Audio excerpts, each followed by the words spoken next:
With less than 2 weeks to go until the country heads to the polls, I have personally encountered precisely one attempt to garner my vote, in the form of a leaflet from my local Green candidate.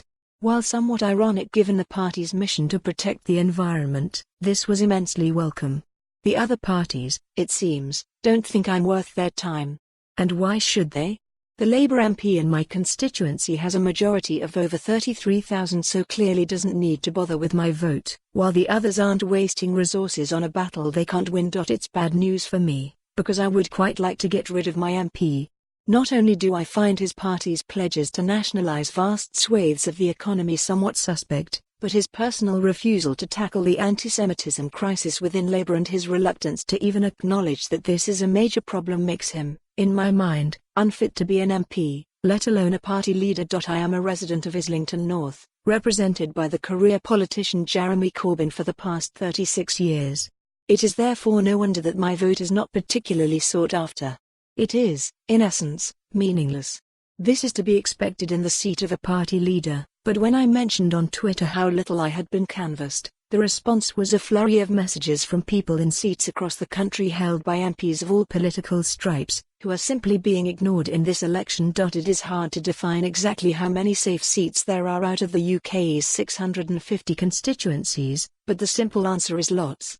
For a start, 101 have not changed party hands since 1945.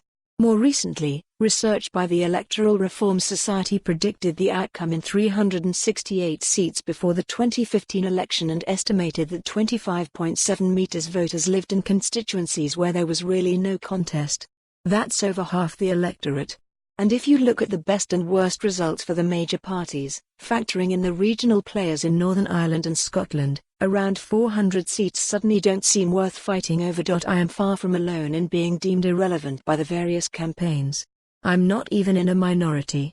While the parties may talk a lofty nationwide game as they feud over Brexit, the NHS, and the future of the economy, the dirty little secret is that they're really not that interested in most of us. Against this backdrop, is it any wonder that disengagement and apathy have become hallmarks of our political system?